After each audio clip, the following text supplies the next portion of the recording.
Hey everybody, welcome back to 14 Rings, an NFC East podcast. And we are starting our mock draft series. And of course, we got to talk about the team that has the most Super Bowl wins in the division with the Dallas Cowboys. And to help us talk about this mock draft, obviously, we got our co-host Earl, aka JT, here to talk to us about it. But we also have special guests and reoccurring guests, second time now, Jay Tuck coming back. Those that don't know Jay Tuck, you know that he has his own podcast and he works for ESPN. So anyway, I'm going to let you guys take away with mock draft stuff. We might be chiming in here and there, but this is you guys. All right, cool. Glad I get a chance to work with you, Jay Tuck, finally.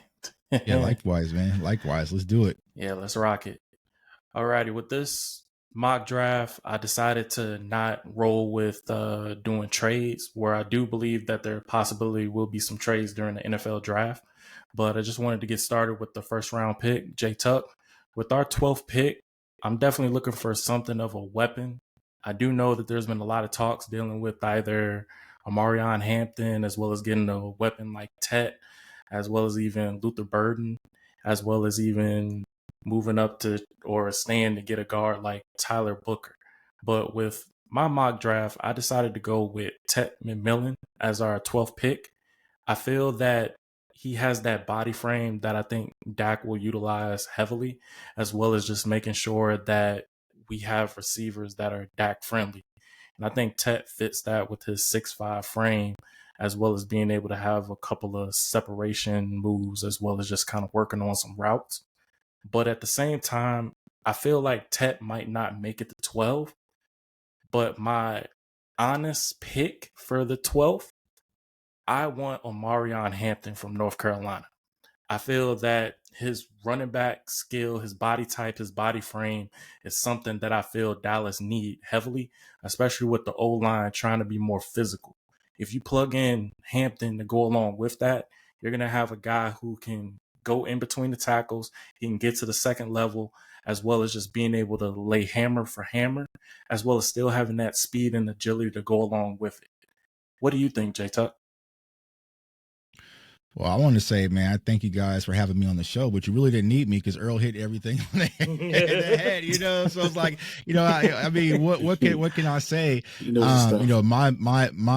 My motto has been on social media: if you want to help Dak, you must draft Mac. So T-Mac is there at 12. You grab him, zero hesitation. Now, I remember the days of doing these mock drafts. I couldn't figure out how to make it happen. Like everybody else was getting him to fall to 12, and I couldn't do it for some odd reason. But once he started falling to 12, every time he falls to 12, I'm grabbing him. And I really don't think I need to owe anybody any explanation. When you look at our offense last year outside of CeeDee Lamb, it was very lethargic. We had separation problems. Brandon Cooks went down with the injuries. But also, you look at the backfield when you had Rico Dowdle and, Hunter Luepke. So the running back core wasn't good either. But I feel like what can really take the stress off of Dak Prescott, who's returning off tearing his hamstring off the bone. I don't think I ever heard of that injury in football. Yeah, neither. To make life easier, not only on him, but also CeeDee Lamb, who was playing through a shoulder injury, you have to have a wide receiver too. You look across the league and so many teams have a wide receiver too. I mean, look what you guys just did in Washington, and look what goes on in Philly and New York, and the list goes on and on. When it comes to Dallas Cowboys weaponry, you think it's just CeeDee Lamb and them, right? And I feel like we're at the point where we need to change that. So if T-Mac is there, I'm grabbing him. But, I know NFL scouts are stupid. We can all agree. But I don't think they're that dumb to let this kid fall to 12. Like, I just don't understand what the big conversation piece is. Maybe I'm fortunate because I covered the Big 12 and I've seen him up close and personal in Arizona. The kid is phenomenal, right? 6'5". I know people were questioning his speed, but he ran a 4.5.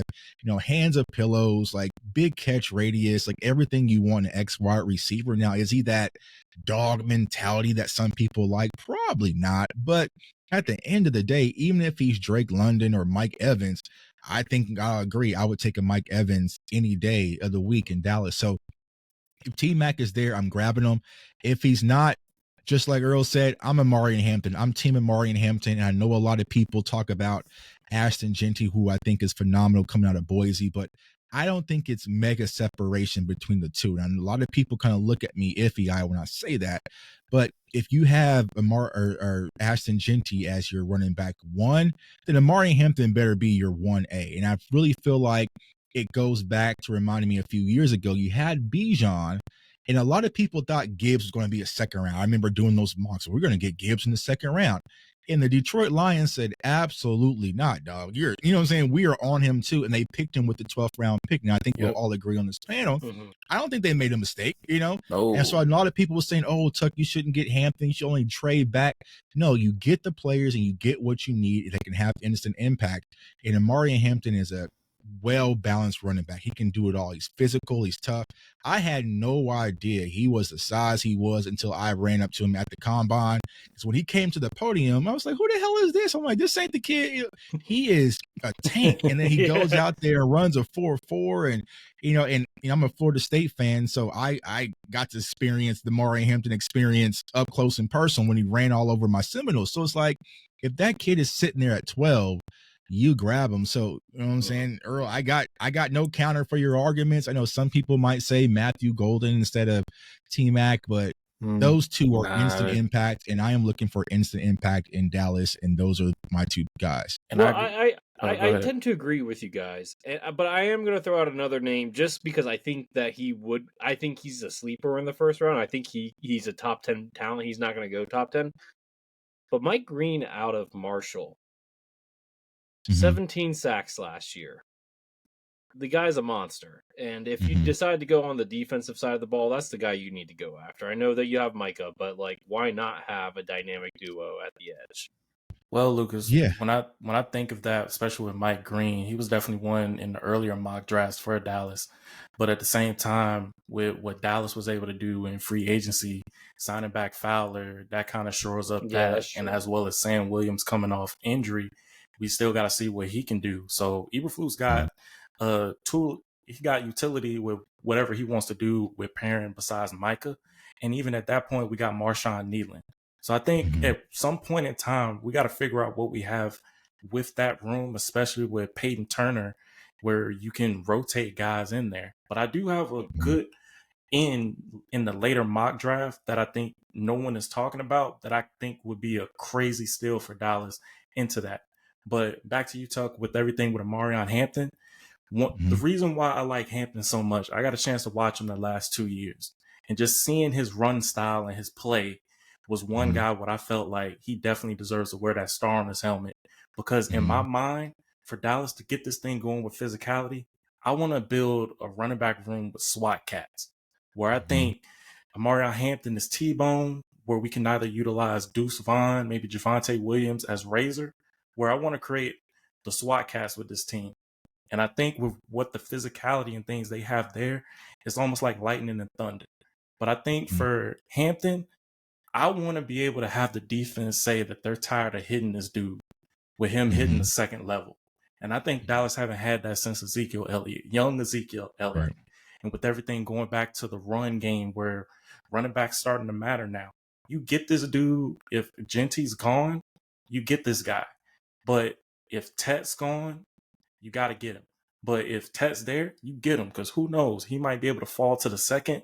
But my fear is I don't think he's making it to 44. If he does, it's a godsend if he do. But I think the football Illuminati is saying, get this dude at 12. Yeah, I agree. I mean, because all offseason we've been hearing from Brian Schottenheimer in the offense is toughness, physicality, power, run dominance. That's Amarion Hampton, right? Someone who has 1,600 yards, and 1,200 of those were after contact. True. So a guy that can definitely go out there and fit the mold. And you kind of mentioned the Ezekiel Elliott draft, right? We're kind of in a similar situation that we was in 2016, right? We're coming off, then it was a Tony Romo injury. Now we're coming off a Dak Prescott injury. And so people forget how Ezekiel Elliott would have made life so much easier on then what was our older veteran quarterback in Tony Romo. We're in that situation right now when it comes to Dak Prescott. Like, we need to be focused on making life easier for Dak now. There's going to be some people who watch this show and be like, he don't need no help, and that's why he got the money. Like, okay, I get it, bro.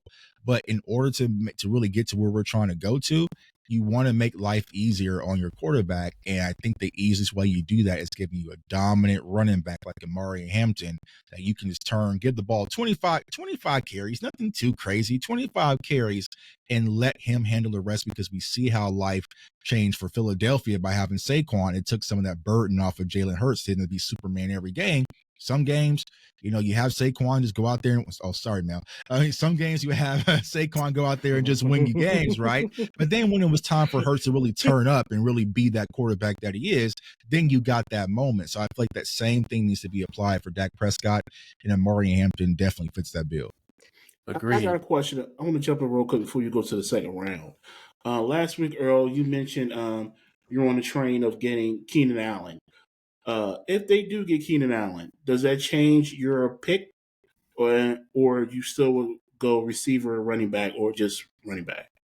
I would essentially go get the running back with the 12th pick if we decide to get Keenan Allen. I think there's other receivers in the draft besides Tet that we can plug in there. If you want to get another big frame guy, sure. You got a big frame guy. You traded a 4th round pick for Lucas, if you want to have receivers built like basketball players, like power forwards and small forwards, you got to get the big frame, because at that point you got high ball trajectory as well as the jump ball factor. CeeDee Lamb can do that. If you get another guy who can work on routes, Keenan Allen is a route machine. So if you want to get him that separation that Dak needs to get the ball to that certain point, then so be it. That would definitely shore up the wide receiver too, because at that point it's pressing to try to get a wide receiver in the 12th pick, where even at that point you shore up, you got a veteran presence, you go get your running back, I say Amari Hampton, and then from there, the draft as it opens up, you can explore more. You can go get either Jaden Higgins, you can go get Savion Williams. Like, there's other receivers that you can get. Even I think it's Rock Taylor in later round, even if he goes undrafted, like, you can still pick up a guy from there. And then on top of that, we have a whole new receiving core as a receiver room, especially with the coaches. Now, Mingo, he really hasn't had the fair shot with everything that's been going on, but who knows? Maybe bringing in Keenan Allen can show up what Mingo can do, because he's that freakish physical type of receiver that you could honestly like plug in, and then you got big body receiver, big body receiver, big body receiver, and all of them can run. You pick your poison on what you want to do, especially with Dak having weapons, and then you can do whatever you want, physicality with it. But I mean, if we get Keenan Allen, that's awesome. And then you can take that point and get a running back. But either way, I'm cool with getting Amari Hampton at 12. I know some may not be, but you can't let that running back pass and then let someone else get him. I definitely don't want the ops to get him, because I've seen too many other ops pick him up, especially your team, Lucas. And I don't want that to happen. What can I say? Well, let's go ahead to the 44th pick now, gentlemen. Who we got going 44th? Alrighty, with the 44th pick, I actually have Dallas getting a safety in Andrew Makuba. Now, with everything with Donovan Wilson and Malik Hooker, I'm to the point now they've peaked. I've seen what they can do, but if you want to go young and bring someone in who's big, physical, and can hit you at the line of scrimmage as well as play coverage as well as get interceptions, Makuba's the guy. Now, I got a chance to watch some film with Makuba, and he's done pretty well, like very well with everything that he's accomplished. And I think having him with Wanye Thomas as well as Marquise Bell coming off injury, you shore up your young secondary with that. Even though you can still get corner in the later rounds, I think Makuba's definitely one that I think could creep up in the draft and definitely could get him at second. Tuck, what do you think? Yeah, I like Makuba. I think the Cowboys just met with him today, or was it yesterday? So he's definitely on their radar. Now, here's the one caveat. The Dallas Cowboys, for whatever reason, we don't believe in drafting safeties. Like, it's just a no-go, right? So we really don't draft safety. I think the last one we drafted was Xavier Woods, and he was with a 6th-round pick a few years ago. So the Cowboys really don't prioritize. So that would definitely be a change if they went safety at 44. Me personally, just putting on my Cowboys hat, even though I like Makuba and also like Ryan Watts as well at Notre Dame. I don't think that they would probably go safety that high because of the reason, like you said, Earl, they just re-signed Marquise Bell. They just re-signed Wanye Thomas, who I love both of those players. So I feel like we never really seen them get their opportunity. I mean, for the past years, we've been saying, play more Wanye. And we had Marquise Bell get the flash at linebacker versus his natural position in safety. So they really never gotten their opportunity. So we'll see what happens with Donovan Wilson and Malik Hooker. But they're getting a little long in the tooth. I think they're easily exposable. So it's going to see if Matty E really likes those players in his defense. But I feel like the safety room does need to upgrade, specifically get younger and more athletic. So, would I hate the pick? No. But do I think the Cowboys would do it that early? Probably not. If we're going to go defensive side of the ball, I think a room that really needs to be addressed is the linebacker room. Even though they brought Kenneth Murray Jr. in, and I wanted to say Jack Campbell, you know what I'm saying? But we ain't doing it like that, right? Sanborn, right? So I really feel like we still got some voids there at the linebacker room. So that could possibly be a consideration, and also corner. Having the injury, though Trayvon Diggs is rehabbing. Deron Bland didn't look well coming off the foot injury last year. Plus, it's money time, right? So what the decision is going to be with Deron Bland, even though we traded for Kyer Elam, who I was a fan of coming out of Florida, that was college, bro. It really hasn't translated since he's been in the NFL. So I think cornerback could be, more of a priority than safety, linebacker, but then also the trenches. An interesting discovery today was that Alfred Collins, defensive tackle out of Texas, he was in a boot for whatever reason. So maybe he just put that on to slide to Dallas. So I mean, that could possibly be a guy. I ain't asking no questions. So maybe that could be a guy that can slide. So I wouldn't be mad at the pick at safety, but I think the Cowboys would probably look elsewhere in the second round. To be honest with you, actually, go. I was just going to throw out a name here that I like for you guys. I agree with J Tuck. I don't think safety's the number one. I thought you guys really lost at cornerback. I was looking at Trey Olmos from Ole Miss here. 6'1", 190, 50 tackles, 13 passes defended, 3 interceptions, 1 forced fumble. Seems like a good guy there. Any thoughts on that? Yeah, I like Trey Olmos. The one thing, just putting my Cowboys hat on, I hate doing this because it takes away the fun out of it.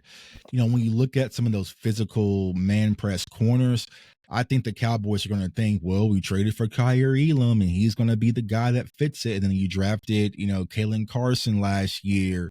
So they might think they're already solidified at that position. And that's also what scares me talking about the wide receiver position is with the Mingo profiles, they might already feel that they have their big X wide receiver. But I like Trey Amos, right? I feel like he's one of the most dominant cornerbacks in the draft, especially in man coverage and also a good blend of zone. You also had Quincy Riley out of Louisville. So there's a lot of those guys that I feel like can definitely be an upgrade to our cornerback room.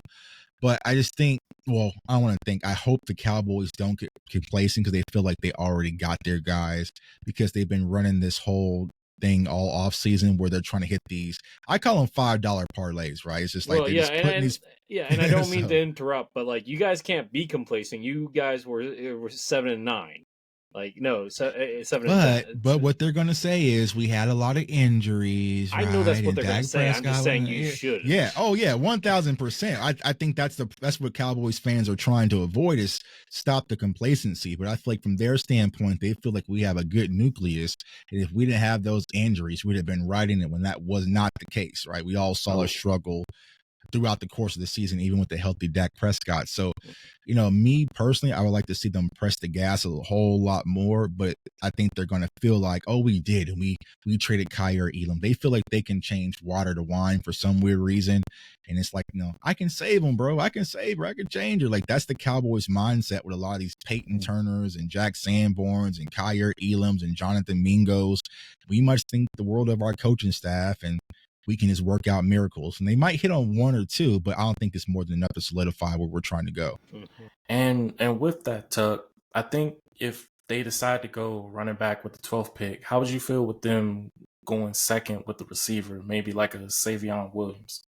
Yeah, I would love it. I think that would be clutch, right? To turn right back around. Now, honestly, I feel like if you're going to do the wide receiver running back combo that a lot of Cowboys fans really want, I would be okay with going wide receiver then running back. Because you could go, if you went and got T-Mac right at 12, we're all going crazy buying jerseys, and you turn around and got Judkins in the second, then I might come on these shows talking a little bit more aggressive, put a little bit more bass in my voice when it comes to the Cowboys, right? So it's like, I feel like you can get more value with the running back core in the later rounds. But when it comes to wide receiver, I mean, there are some guys that I like. And there's a lot of big X guys, right? Speaking of Ole Miss, Trey Harris. I feel like, honestly, Trey Harris could be possibly the number one wide receiver in this year's class, right? Because he has that Ole Miss kind of stature. So you could get a guy like that, but I feel like they were probably X him out because of Mingo. But then you have Jalen Royals, you have Higgins, like you have the, Savion Williams, list goes on and on. So me personally, if you're going to stack it on the offensive side of the ball, I would go wide receiver first, instant impact, and then go get running back, who I feel like you can get an instant impact running back day 2 at 44 as well. Okay. Cool. All right, well, we got that locked up. We'll move over to the third round. And with the 76th pick, I have Dallas getting Deion Walker from Kentucky.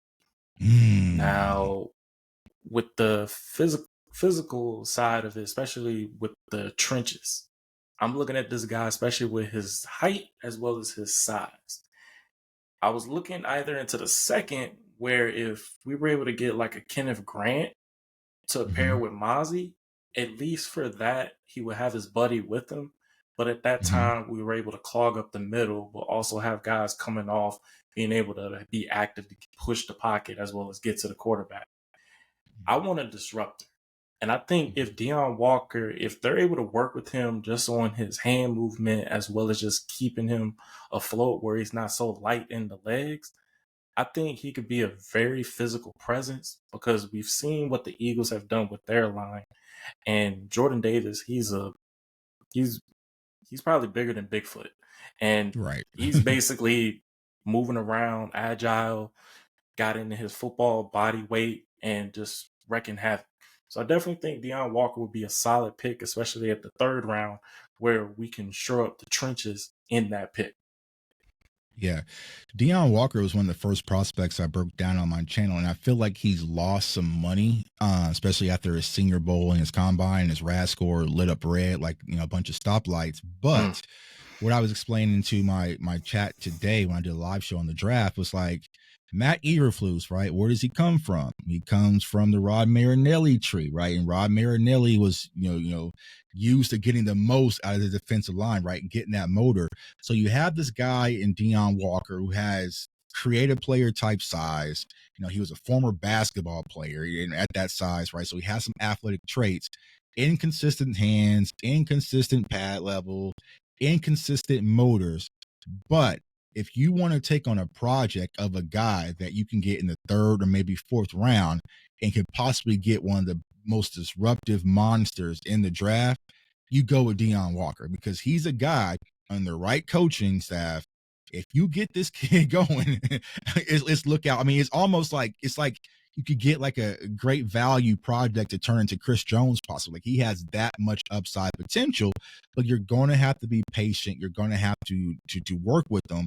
But if you're able to take a third round flight on him, I'm doing it every time, right? And you might even be able to get it later. I just don't know, but everything is off the charts. It's just the inconsistency when it comes to Deion Walker, because he's a guy, he can be like a fourth round, fifth round type of like Jordan Davis type impact. Milton Williams, who just left Philadelphia, like he is one of those guys, but you're going to have to coach him up and get him consistent. You're going to have 4 or 5 plays when you're going to look at Deion Walker and be like, God damn, like who was that? And then it's going to be like, he going to disappear, right? So, but when those 4 or 5 plays happen, it's going to be instant impact. So hopefully this makes him valuable throughout the course of the game. So I would definitely love to have Deion Walker on the Dallas Cowboys defense. I mean, there's one thing that you can't coach, and it's size. And this guy has that. Yeah. Yeah. I was thinking the same thing there for him. And before we go on, let me ask you, Todd, how do you feel about Mozzie? His production's been up and down. Because Earl's not a big fan of Mozzie for the most part. Yeah. So everything I just said about Deion Walker, I said about Mozzie in the draft. Like, I personally wouldn't have drafted Mozzie in the first round, because once again, it was just big strength, right? And we've all played sports, right? We know the kid who's kind of been bigger than the other kids and they can kind of rely off their strength, But there was a lot of reps where his gas tank was low mileage. Like you would see once again those big flashes where it's like, man, Mozzie's a beast. And that was in the first quarter. And then it's just like, go to the next game if you want to see Mozzie again. So, I feel like Mozzie, he's trending in the right direction, but we don't have time to wait on you to get there because it might be another year or two before it's like, oh, Mozzie will be the prototypical Dallas Cowboy where it's contract time. Oh, there's Mozzie Smith. There, there it is. And now we're trying to make this big decision. Should we re-sign Mozzie? But me personally, I think that you need someone who's more solidified. Honestly, when it comes to defensive tackle for the Cowboys, I would just go buy a guy. You get all this cap space. You can actually go buy players. It's like you guys didn't go after Jonathan Allen. Yeah, it's like this new thing you can do and actually just go out and buy players. I don't think the Cowboys are aware of that, so I would actually go do that versus relying on a rookie. Because what you're asking a kid who's coming out of college who relied on his strength, now do that against grown men who do this for real for years. Like it's sometimes, because you saw it with Jordan Davis, right? Jordan Davis just hit the ground running. It took him some time to kind of figure things out. And I feel like with some of these defensive tackles, it might be the same. So, with Mozzie, I would say just be patient, but I don't have high expectations for Mozzie Smith. I never did coming out of the draft, but I understood because we need a run stopper. But I always felt like that pick was a huge reach. So before we go to the next pick, you guys traded the 4th round pick to Carolina, but there was apparently some recent controversy, and I see you smiling, so I think you know what I'm getting to. That another team said that they actually got own the Cowboys pick, and I think it was the Bears. Oh, I didn't see that neither. I saw somebody on social media. I saw some team. I think the Bears were saying from a trade from like 2 years ago that they get the Cowboys 4th round pick. But that was probably from the Mingo trade. No. Carolina has the pick, but like I don't know. Anyway. So we traded a pick that we didn't own? That's the controversy. But on Tankathon, everything looks kosher here, so I'm not really worried about it. Okay. Then I'll be okay, Jerry. There you go. All right, just trade something we didn't have in the first place. Then I'll give you a little bit more credit, man. You hood weak Carolina. So let's skip to the 5th round, and that's the 149th pick. Sorry, 149th pick. Yes. And with that pick, I have the Cowboys selecting Kobe Bryant from cornerback from Kansas. Ooh. I think he will definitely be Kobe. I think he will be a sleeper pick for Dallas, as well as one that if he fall to the 5th round and Dallas snagged him, that would be a solid steal. Because I think this cornerback is something that I think is sure up what Dallas is looking for, as well as just seeing that Diggs is coming off injury as well as Bland, but also the uninsurance of Carson. I think he would be able to pop. You'd be able to pop Bryant in there and have him compete for that, where I could see him either playing on the outside or you could plug him into the slot as a nickel. But overall, I think he would be a nice addition to Dallas, especially with how the cornerback room is really hurting right now. Tuck, what do you think? Yeah, well, Kobe's someone who I'm 1,000% familiar with that's covering the Kansas Jayhawks, so I got to see him play a lot here in Lawrence, opposite of Mello Dotson, who's another corner out of Kansas who I really like. The thing I like about Kobe, he's scrappy, man. Mm-hmm. Like, if you want that dog mentality, the guy is going to scrap every game, talk, bark. That is him. I think the biggest question mark that a lot of scouts and teams are having when it comes to Kobe is his size, right? He's a little bit undersized, but he's been undersized his entire life, and he's battled some of the best wide receivers in the Big 12. So, including those like T-Mac. So, I would love to get Kobe Bryant as a steal. I know he did the Shrine Bowl that was in Dallas, and I know he kind of met with the Cowboys as well. He also was training down there in Frisco with some few friends of mine. So definitely love Kobe Bryant, feisty, toughness, everything that you're looking for in the corner. It's just the size that you would probably just have a little bit question marks. But me, I'm not much of a measurables guy, even though it does matter. The one thing I measure is heart, right? Are you going to go out there and compete every play? And that's the one thing I'll say about Kobe. He's not going to back down from nobody. So I would definitely love to get the Mamba in Dallas. I will say, as somebody that just experienced a super small cornerback, be careful what you wish for. That's all I'm going to say there. Yeah. I think good luck to you, Kobe. I think Forbes. he would be that nice little replacement for J. Lou, because J. Lou was also like scrappy like that, but he was small, but he had heart, and he was lining up Right. against those top receivers. So I think Kobe Bryant would definitely be one, especially of an assurance that if he can do most of what J. Lou could do or go above that, then yeah, that's a heck of a steal for Dallas. All right. And then I think you guys have another pick in the 5th round as two Compensatory picks. compensatory picks. Yeah. Yes, I actually have for the 171st draft pick, I have Dallas going after David Walker, defensive end from Central Arkansas. This is the guy that I feel is a good, nice comp to Dante Fowler Jr. This man had over 60 tackles as well as 10 and a half sacks, and he's just high motor to the quarterback. He can set the edge. He's about 6'1", 263 pounds, and I think that's kind of almost to the line of what Fowler is, where he can set that edge as well as just having a high motor off the ball. I think if Dallas were to try to go to a 3-4, I think plugging him on the outside, maybe with Sam Williams and Micah, that'd be something crazy, because he kind of reminds me of Jalix Hunt, where the Eagles picked him up last year. But this guy here, I think he has an intangible that if you can get him around that point, he can make a lot of noise. He can make a name for himself. And I do believe that if Dallas were to get Walker, I think that would be something to assure, especially in that D end room, where you could even put him at linebacker if you wanted to, because this guy, he has that frame that you could interchange him. He could be like that utility piece, Swiss Army knife. But I have them going with the 171st pick with this. Chuck, what do you think? Yeah, I like David Walker. You know, if you follow me closely, I'm a motor guy, right? That's the number one thing I look for players defensively is motor, motor, motor. He's definitely one of those guys. I mean, he was one of the top pressure guys in college football, even though it was a smaller school, right? He is one of those guys that can really just peel his ears back and get after the quarterback. Now, in the run game, he leaves a little bit to be desired, but just third down, another guy that you can toss on the field that Matty E can get creative with, like you said, with Fowler, and then also with Micah. You can kind of send that guy off the opposite edge while you want to send Mike in the A gap. And, you know, you can get very creative with them, because I think that's the thing. You know, a lot of people get caught up in 4-3s, 3-4s. Right now, everything's a multiple in today's NFL, right? So it's like, you know, there's so these different hybrids.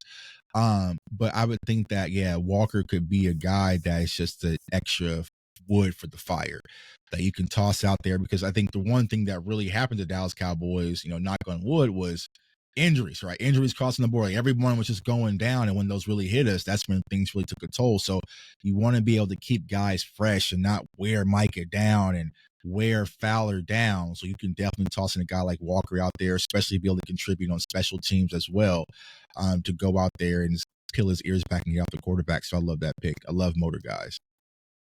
Awesome. With the 174th pick, I was also in the 5th round. I actually have Dallas drafting Jack Nelson, offensive tackle from Wisconsin. I feel like this guy has like improved so much, like as the seasons went along, and also saw that he was one of the guys that you talked about as well, Tuck. And just seeing that at some point in time, we got to figure out how we can shore up this line. If that means kicking Guyton to right tackle, if still doesn't work out, but you have that guy where I saw him playing on the left, he pretty much had that on lockdown, where he pretty much had the guy in front of him. Guys try to win around him, he pretty much just shielded him. It was like he was just a wall.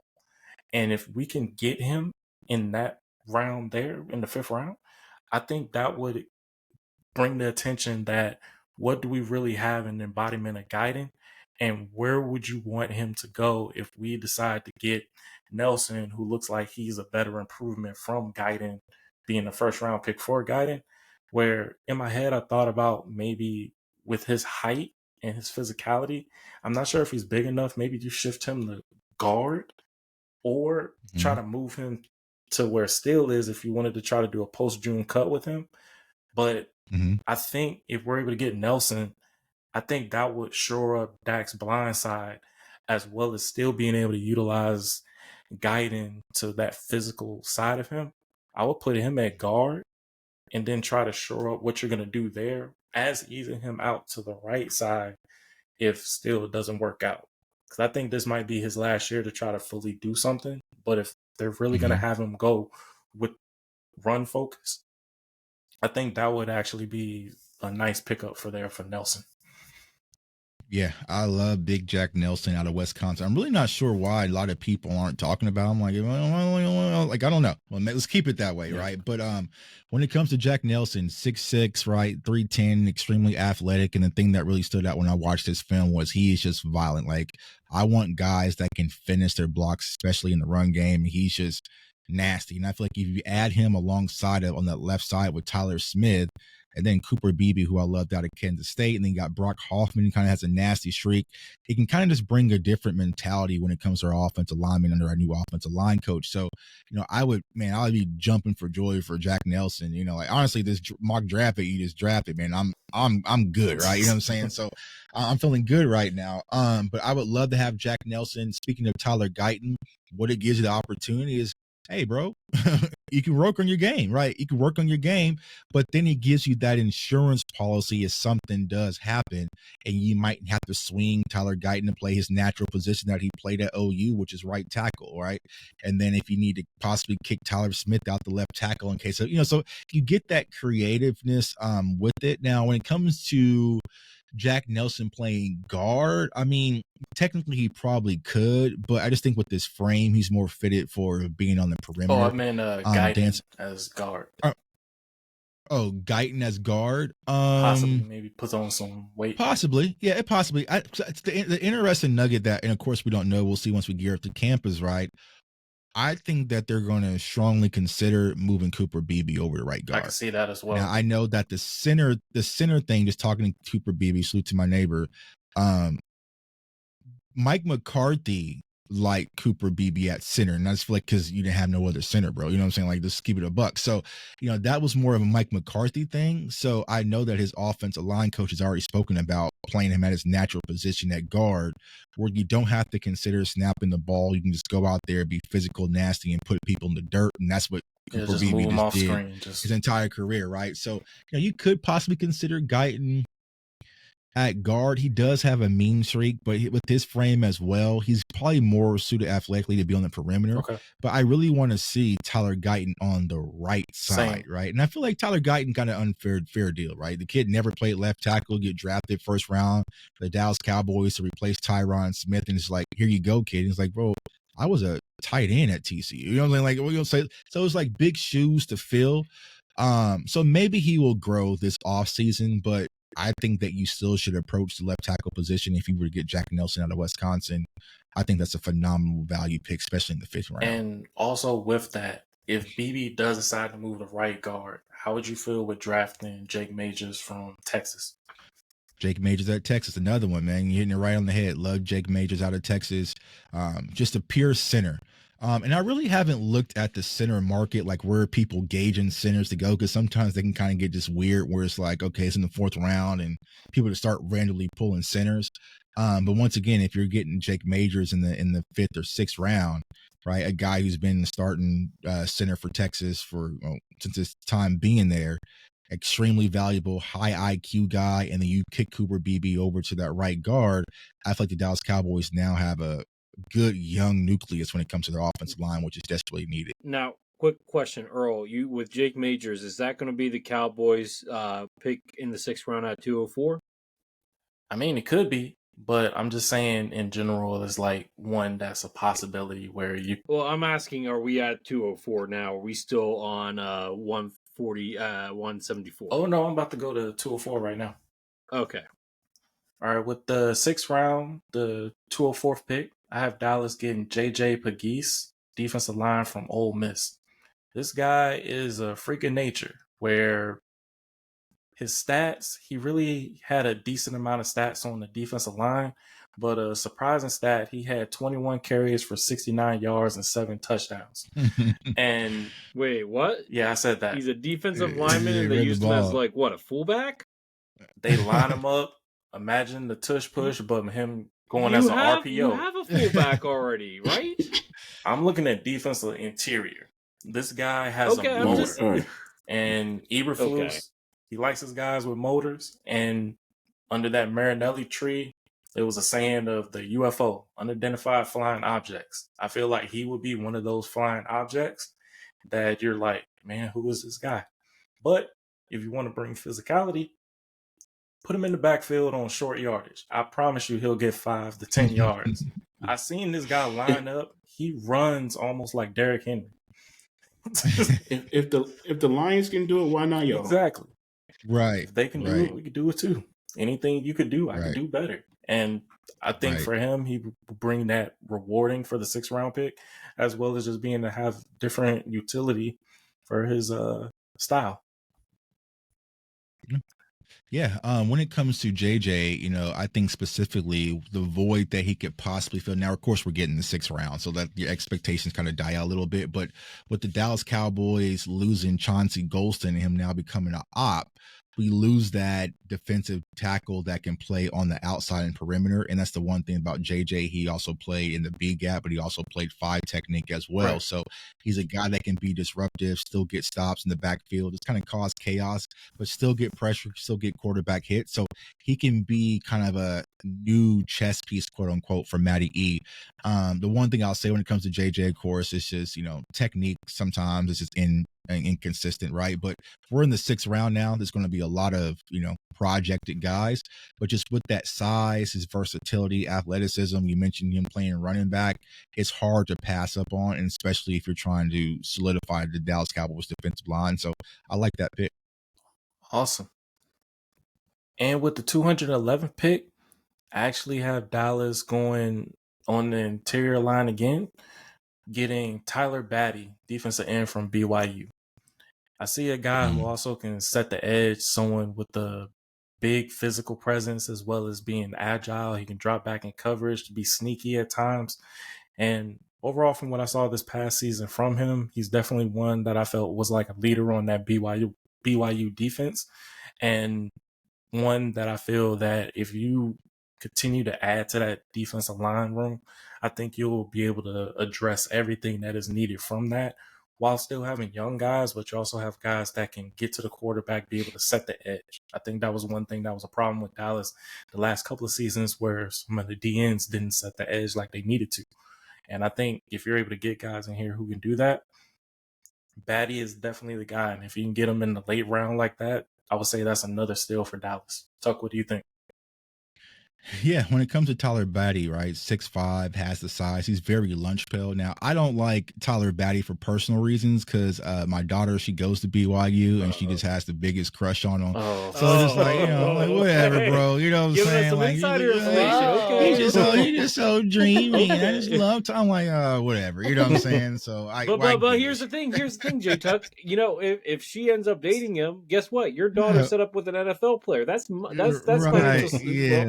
Yeah, Just saying. There might be some pros he was at there. the combine, and she was like, "You see my boyfriend?" I'm like, "Oh my shut god, up. You know man, this dude was moving crazy for his frame. He was moving, hair flapping in the wind and stuff. Like, all right, whatever, bro. But besides that, yeah, I think he's a very just good lunch pail kid. Played well in that BYU defense. I mean, if you want to scout an offensive team, especially coming out of the Big 12, to see how they played versus BYU, like that's always been my barometer because they were a tough hard-nosed team, run game, right? So Tyler Batty was definitely the anchor of that. So I wouldn't be mad at the pick from the player perspective, man. But you know what I'm saying, being a defensive father. You know that if he gets on the Cowboys, your daughter's gonna be like, "Can I come to work?" Yeah, now you want to come to the Cowboys games. All these other years, you know what I'm saying, you never wanted to come by. So salute to Tyler Batty, man. Okay. We got 2 more picks, guys. Gosh, you guys have a lot of picks this year. Yeah, man, we got about. Hopefully they'll be 10. aggressive and use some of these and trade up. So agreed. Be able to get this draft going the way that we want it. With the 7th round pick and the 239th pick in the 7th round, I have the Dallas Cowboys getting Curtis Rourke, quarterback from Indiana. I feel like he's one guy that I feel that the backup QB room is something that is definitely like everybody's wondering for the Cowboys. Hey now, my man Will Greer got it on lockdown. You guys just gotta believe in him, okay? As a West Virginia Mountaineer fan, you got a good one. Did we bring him back? Yeah, he's back. Yeah, he's QB3. Like right now, he's QB2. QB2, okay. But I think Rourke would be able to get that QB2 spot. and be able to work under Dak Prescott. Now, I am hearing some stuff where Dallas is trying to get Joe Milton, and I've heard that too. he could be the QB too. But if there's one quarterback that I think would work for Dallas in the later pick, I think he would be a fit. I also think Dylan Gabriel would be one as well, where he has some Dak Prescott traits to him. So, but yeah, I have Rourke with the first of one of the 7th round picks. Tuck, what do you think? Yeah, I like Rourke. I feel like, for some reason he's not being, and honestly, it's just this entire quarterback class, right? But he's a guy that has the size, threw for over 3,000 yards, 29 touchdowns, and minimal interceptions. I think he had like a high quarterback QBR, like 122%, right? So he was very solid at the University of Indiana.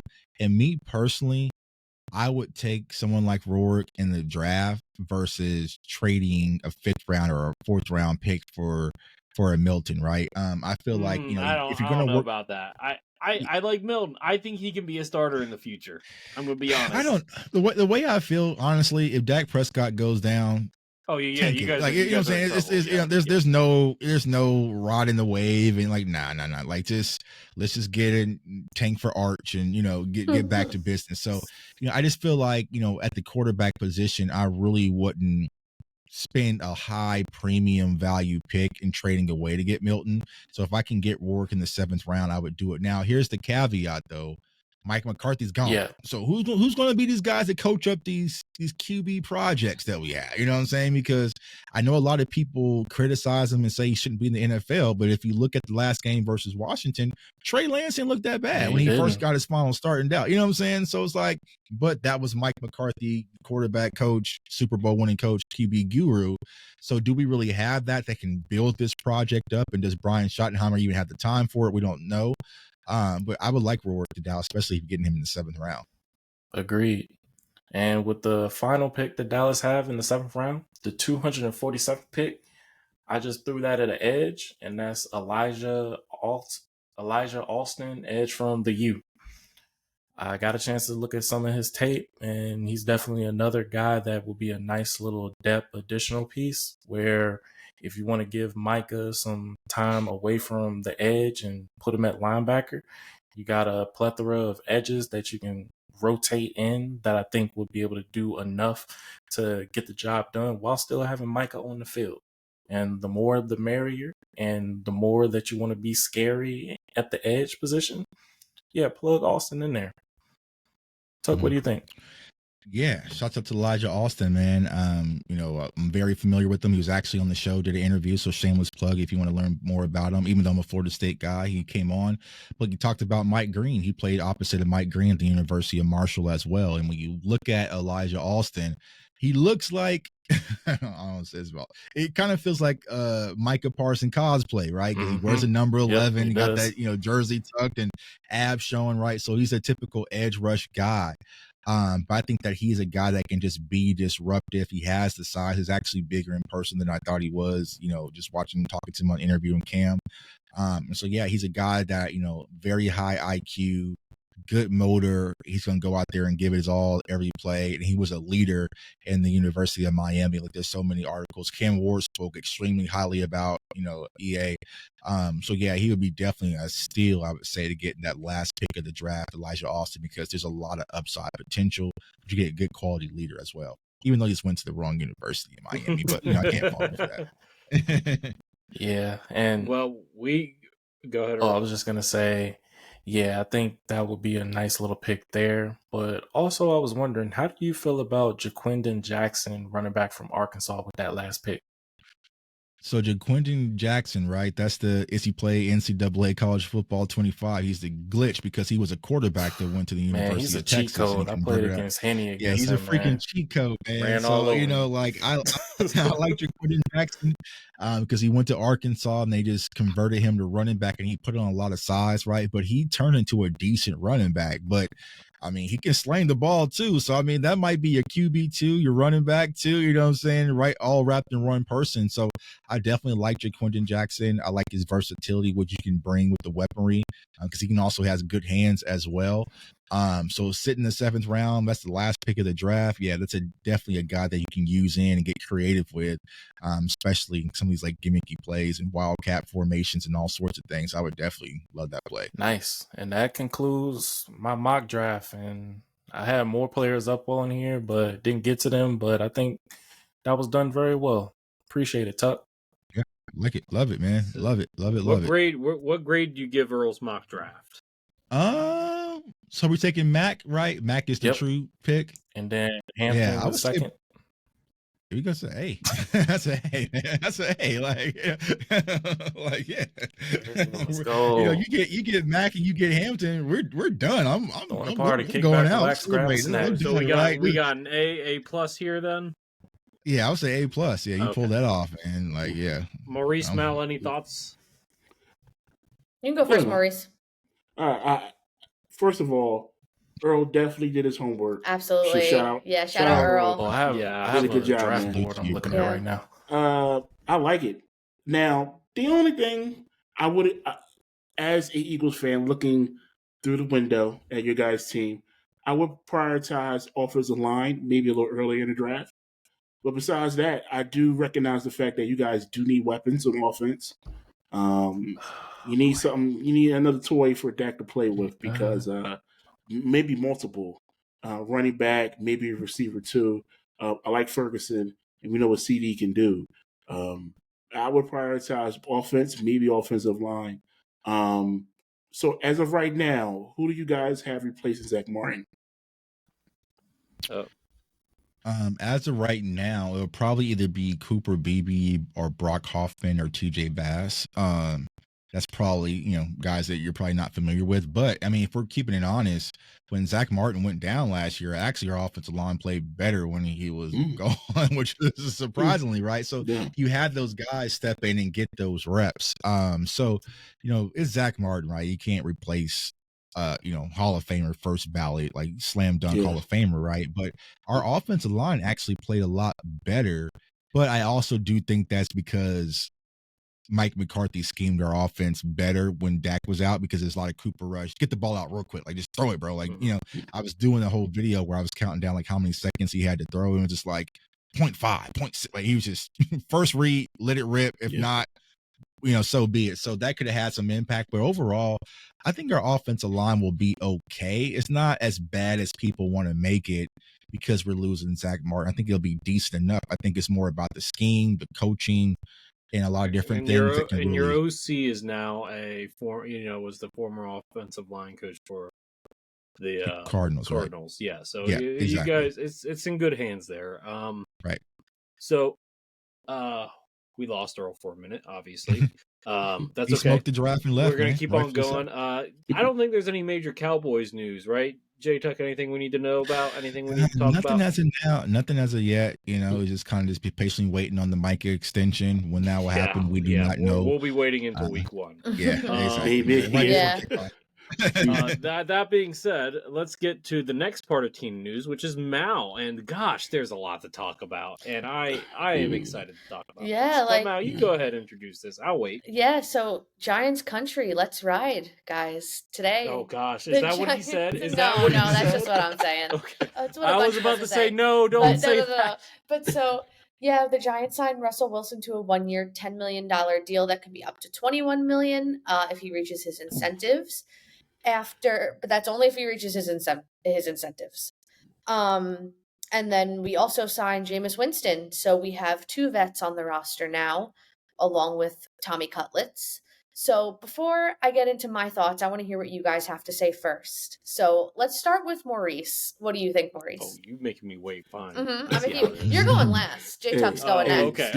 Okay, fine. I'm going to be short and sweet with this one. This news broke about 2 hours ago before we recorded. Yeah. This is what you wanted, though, Mal. I mean, you had your pick. You didn't want Rodgers. No, I didn't. Yeah, I mean, so this is your pick. I mean, Adam Schefter just posted on X a photo of Wilson, DeVito, and Winston. And all I'm going to say is that looks like a 3-pack of mid. And the other teams in the NFC East is going to be salivating if that's your quarterback room. Now, I'm pretty sure you're going to draft. Yeah. You're going to draft a quarterback, probably, more than likely. But if Russell Wilson's your starting quarterback, Eagles defensive line, Cowboy defensive line, linebackers, Commanders defensive line, linebackers, they're going to feast. They're going to have their way. It's not going to be looking good for the Giants this year, at least on offense. Sorry, man. J-Tuck, next. Well, I can never hate on Jameis Winston as a Florida State guy. So I love J-Mo, man. That's my guy. But I think when I heard the news, at first it caught me off guard. I was like, oh, okay, they got Russell Wilson. I was like, well, wait, they just got Jameis Winston the other day. So internally as a Cowboys fan, I'm kind of getting a little excited because that might mean that y'all could be out on drafting either Shedeur if he falls to you, which was going to be one of my biggest nightmares. Because I didn't want you guys to get Cam if he Ward. falls to you guys, Jerry's not going to be able to help him. No, we're not going to draft. I don't think. I mean, he's going to take the entire time of the clock if he's sitting there, right? Mm-hmm. But he wouldn't draft Shedeur. Nah. Are you sure? I'm 1,000% sure because the hard part about doing that is that Dak Prescott's contract just kicks in this year and is a no trade clause. So you would have to tell Dak to waive the trade clause and also find a team that's going to eat this massive deal. There's going to be a team.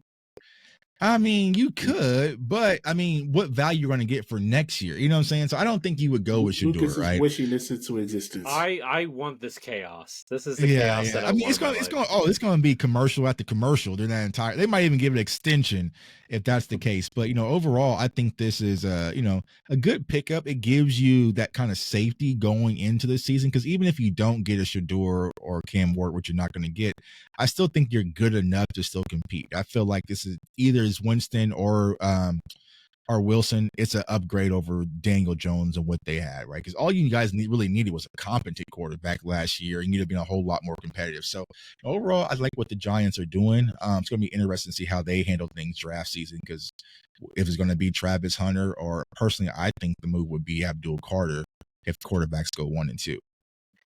So I've been waiting for this. I've been waiting for this since the Jameis Winston news. I am a big Jameis Winston fan. My stepdad was a big Buccaneers fan, so I still root for them sometimes. I still root for the Buccaneers, and I loved Jameis when he was there and all that.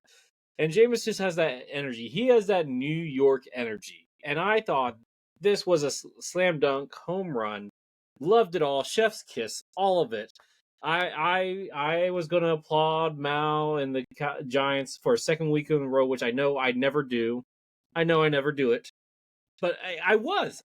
This was what I was going to do for the Giants because I honestly think that Jameis Winston fit exactly what they wanted to do. If Dable can make Daniel Jones look good for a season, he can definitely make Jameis Winston look good. Okay, so let's keep that in mind.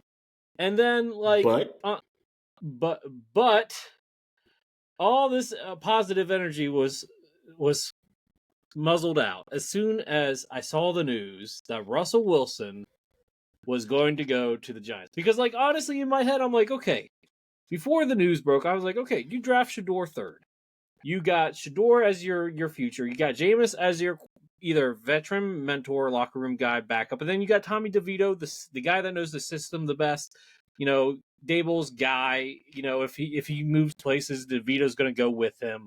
And, a third-string guy that maybe not nearly as talented, but can run the system better than probably the second string guy, right? So you had that, but now you have this cluster mess, and I'm censoring myself here, but you have this cluster mess here of Russell Wilson and Jameis Winston, and I'll make the declaration right now.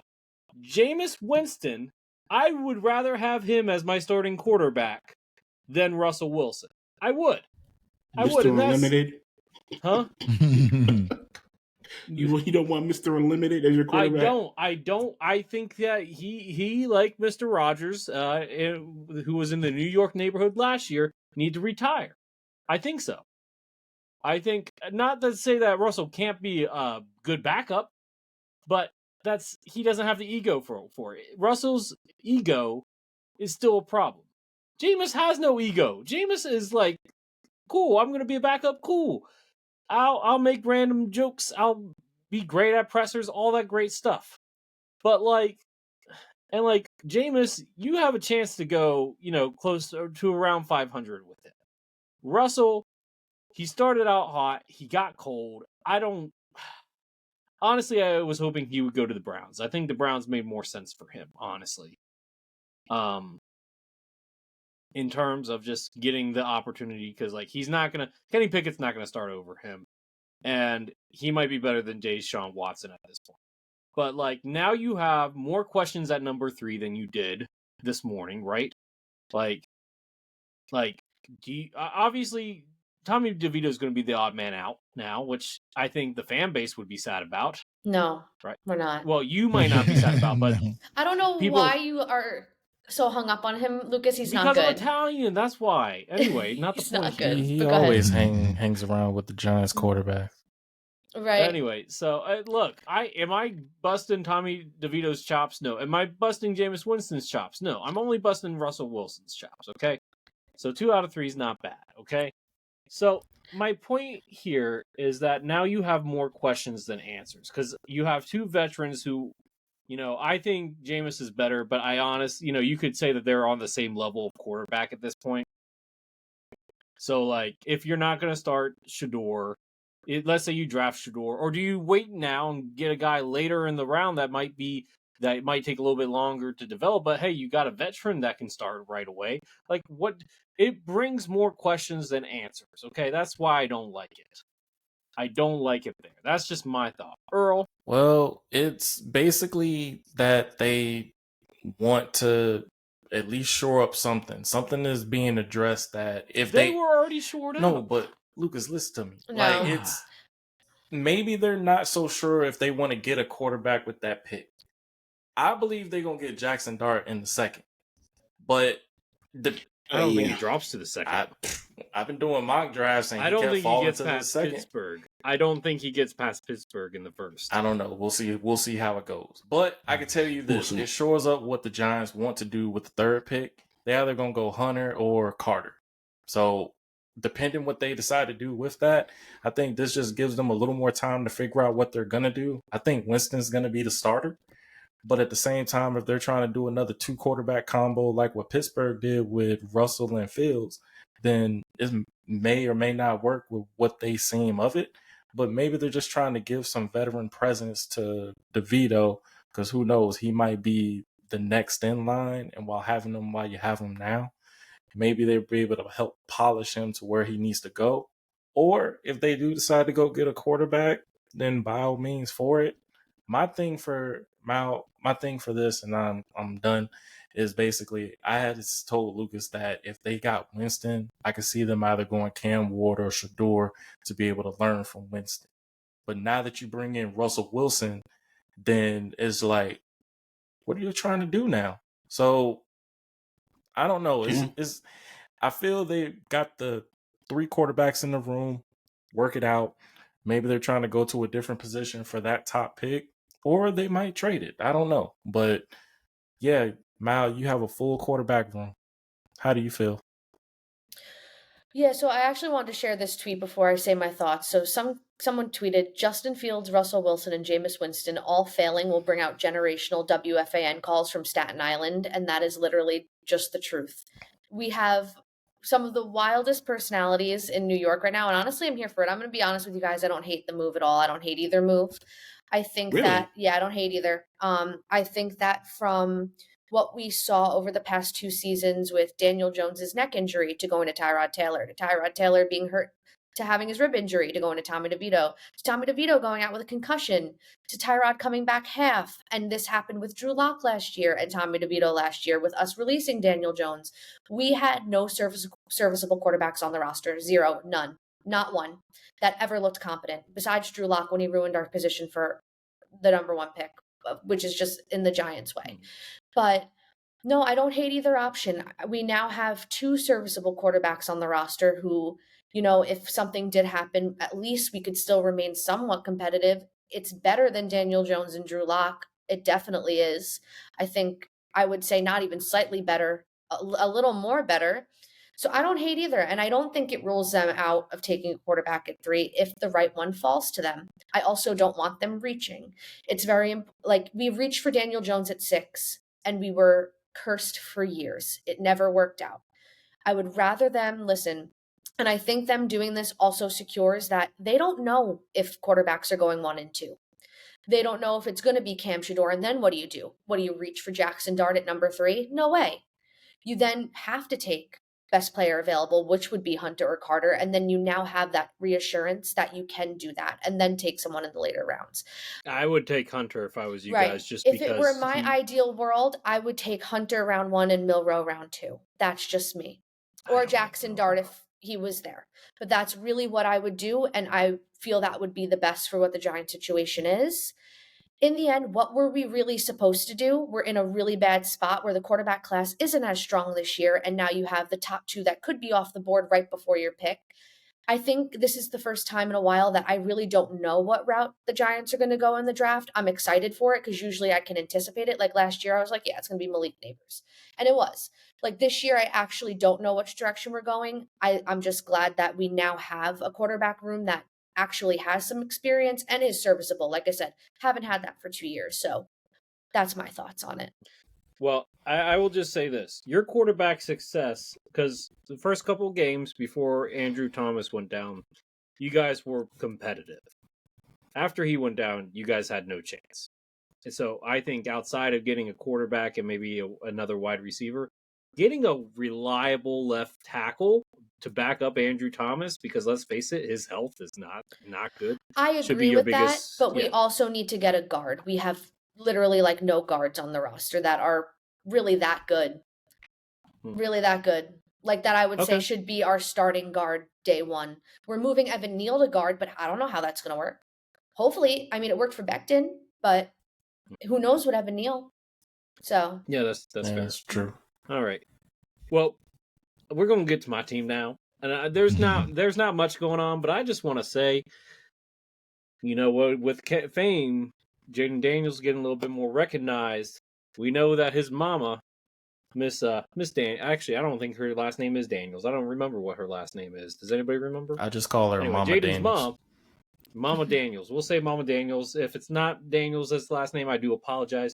Mama Daniels pulled a Mama Boucher at that NCAA tournament when she got right in between him and Juju Watkins. Now, my prayers and thoughts go out to Juju. She tore her ACL the next night. Wish her nothing but the best. But look, I'm all for that power couple. I am. Look, 2 elite athletes. Like, let's go. I'm all for it. I feel like I'm on entertainment tonight. But no, his mom got in there. She was just like, excuse me. Oh, hi. I loved it. I love the energy. And look, I hope that works out as a couple. If he's going to start dating, that's the type of woman I would want him to date. Somebody. Their personalities are actually very similar. Yeah. There we go. There's that too. I don't know Juju like that, but I believe it. And look, you just got to see if it might be a distraction. This is how slow our news is this week, that I got to talk about this. But that's okay, though. That's okay. I'm all for it. I love the energy here. Love is in the air in DC, and I'm all for it. I bet it is, Lucas. I think what Commanders fans really need is just someone to distract Mama Daniels. So yeah, right. I would volunteer as a tribute. You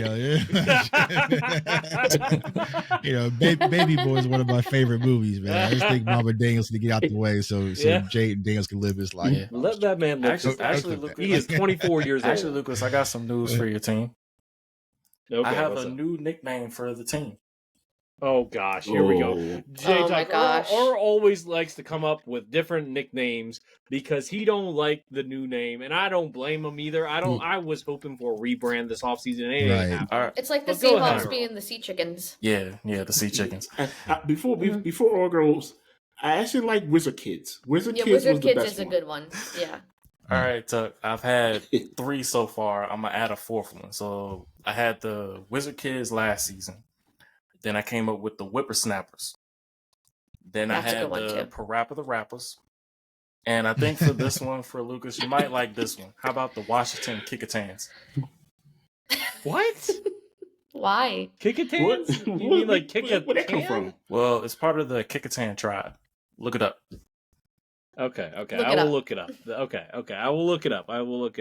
Though I think they made it clear that they don't want to do nothing connected to Native American because they were still they were not happy about Dan Quinn's shirt with the little feather on it. Just saying. I mean, it's part of the history. I thought it was. So. I liked it. Yeah, I liked it. But that's just me. Anyway, Maurice, I don't even think your team did anything. Did they do anything?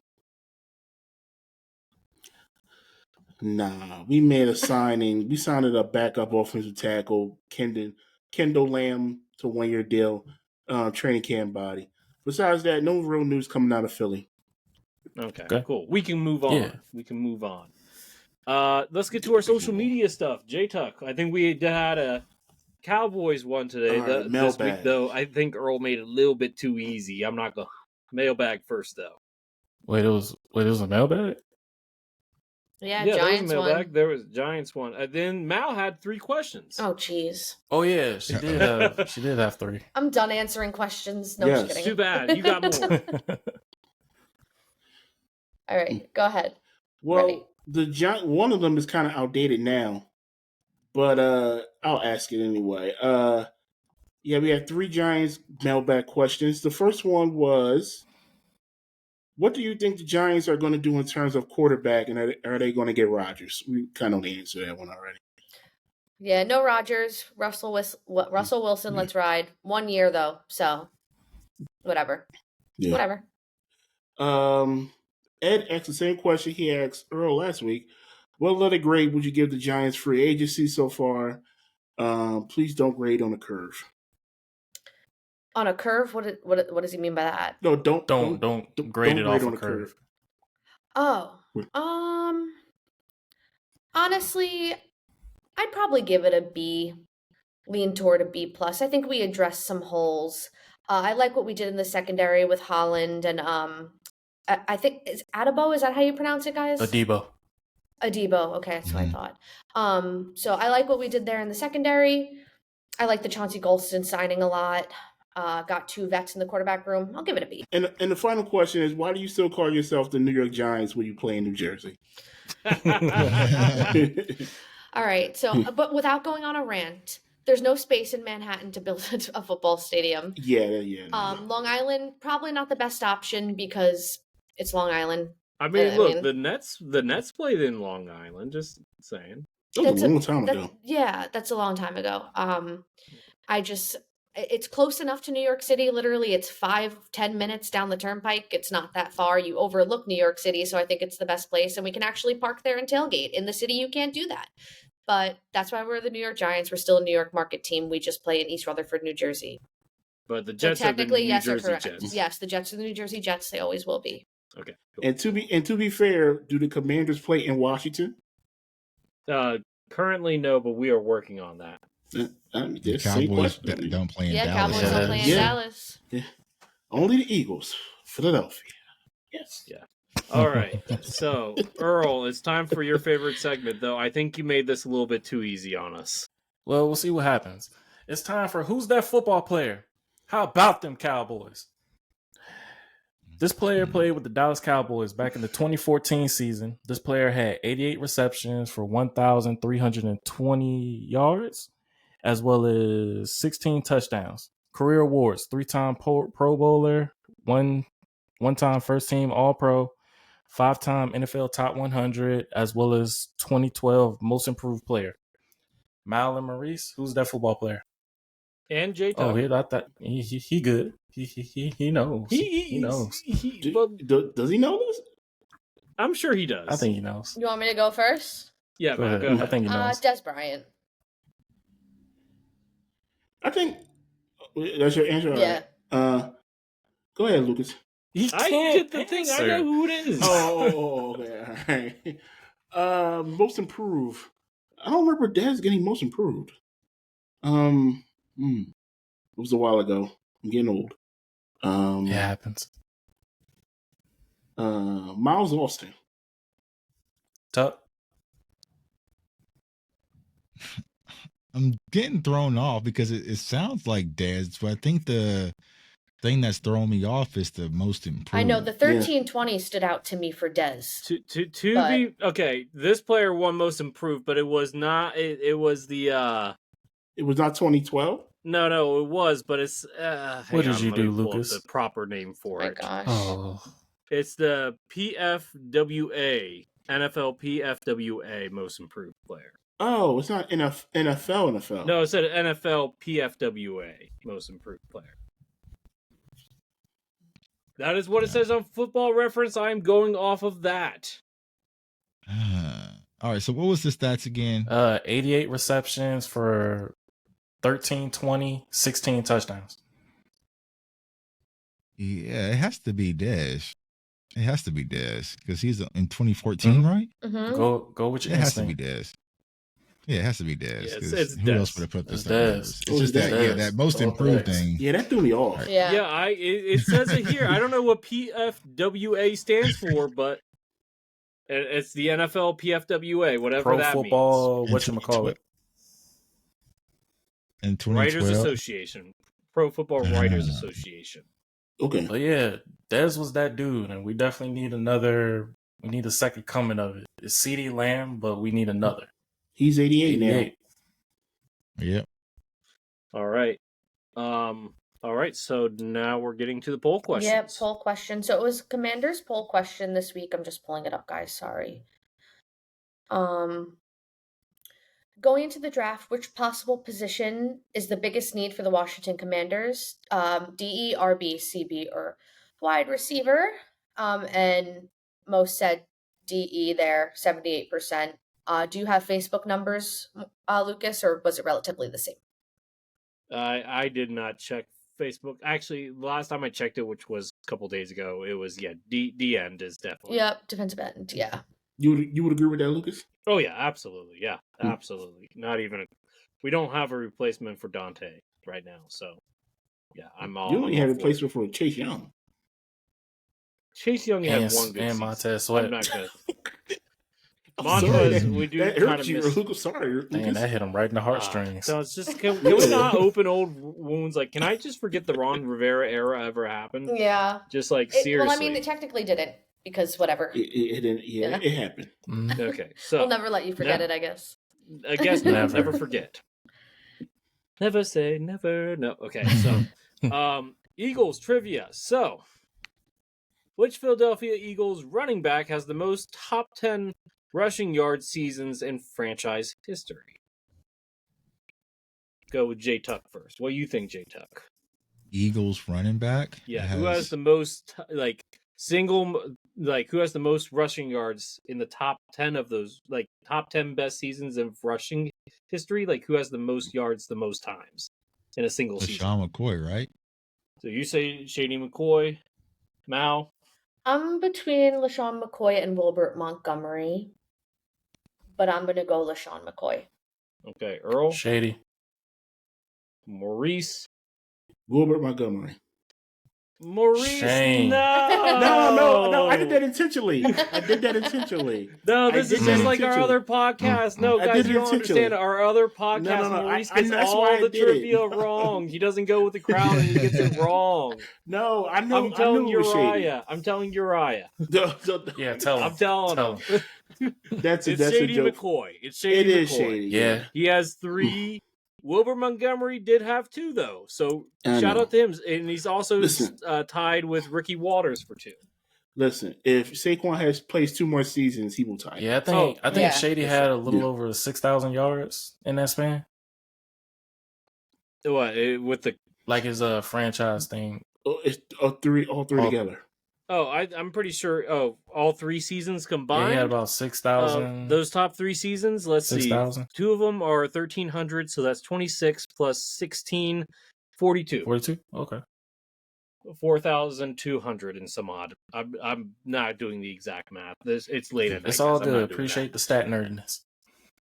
Yes. So anyway, but yeah, Saquon definitely leads them with the highest, obviously. So anyway, I think that's about it.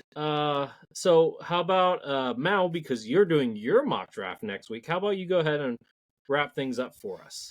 Shout out to Jay Tuck again for coming on, talking to us. Very much appreciate it. Thank you, man. We're having fun, man. We talk draft all day, man. He's getting insider information right now. That's why he's checking. Can you share it with us? Can you share it with us? Is there anything that you need to break right now? Because nothing too crazy. Just one of the draft, because I mentioned that I had Elijah Austin on my show out of Miami. I also had another kid. His name is Kendall Paul, and he's actually quote unquote the fastest player in the draft based on his pro day. He ran like a 4.2. Wow, or something like that, 4.27. So his cornerback out of East Texas A&M, he just texted me. He's like, "Bro, I got these scouts. Like, they're all on." Like, he was off the grid. Like, nobody was even talking about this player. And I just came across his film because I'm a draft nerd, and it's like, who the hell is this fast corner flying around like Ant-Man all over? So I reached out to him on Instagram, brought him on the show, did an interview. And then he had his pro day, and then his pro day, he lit it up. And the Dallas Cowboys he's actually in Frisco. He's actually training with Kobe Bryant. So he lit it up, and the Dallas Cowboys were the only scout that was there in attendance for his pro day. Well, then it went viral. And now the cat's out the bag now. It's like, damn, bro, like, I'm saying, I try to keep you on the stash for your team, but so he just texted me about all the scouts and coaches that are reaching out to him. So is he your biggest riser so far in the draft? I don't think he's going to be a Well, I mean, I wouldn't say a riser because I feel like he's probably still going to be day 3. I feel like he was a kid that nobody was like. So he went from possibly being undrafted to being a lock. Yeah, extremely undrafted to like I would probably stand back. He's going to probably get called 6th or 7th round. Okay. Because he's a cornerback, but he can play safety. So he just doesn't have the measurables. Yeah, he just didn't have the measurables, of course, because he's a little undersized, right? And so he's kind of the whole deal, but he's fast, and he's had like. At East Texas, I think he had 60 something tackles. Like it's something like a crazy amount of tackles that he had last year. So he's feisty. You think he could be like a special teams guy, like a punt returner or kickoff returner, maybe? He can play special teams. He plays gunner. Okay. He can return. So like, he's just one of those. He's a pure football player. Gotcha. So yeah, he was just texting me. So that's who I was talking to. Breaking news, first time on. He's telling the teams that's reaching out to him, but I don't want to say because I want to keep him for myself. Is there any other teams besides the Cowboys in the NFC East? Can you say that? Yeah. How many teams are we talking? 1, 2, 3? Oh no, it's like 20 now. It's all the teams in the NFC East. Okay, gotcha. It's like 20 now. Maurice's team is on them now. Saints is on them. Broncos, Cowboys, 49ers. I'm just like, man. I got you. I'm happy for him, but it's like, who knows? We might be able to get the corner from Kentucky. Maxwell Harrison. Harrison. But I mean, that's what I really enjoy. I mean, not to cut you guys off, but that's what I enjoyed most about the draft class. It's like, or just draft coverage, is seeing these young men's dream come true. Because I know the work that goes on behind the scenes, and for a kid like that who never really got it, because he played for Coach Prime's little league football team, right? Nice. But he just never got his opportunity because of his size. And then he goes out in the pro day and just like puts the world on notice and completely changed the course of his life, man. It's kind of cool to see it all unfold. And, for him to thank me, like, oh man, thank you for believing in me. I'm just like, bro, I didn't do nothing but just happen to stumble across your film on a late night when I was just bored out here. So it's kind of cool. All right. Well, on that note, Mal, how about you go ahead and wrap things up for us? Yeah. So Jay Tuck, thanks so much for coming on. You guys had some great conversations there. You guys taught me a lot about some of the prospects later in the draft. So thank you for that. I want to thank everybody for watching tonight.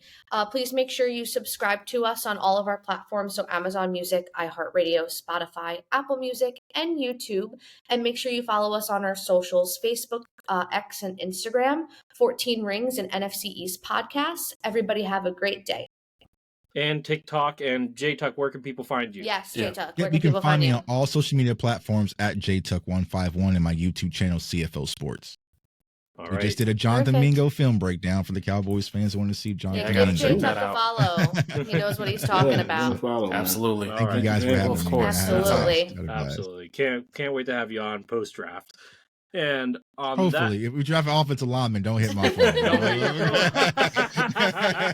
Hey, man, we haven't seen Tuck in a minute, man. Yeah, I'm gonna be conflicted if that happens, man. All right.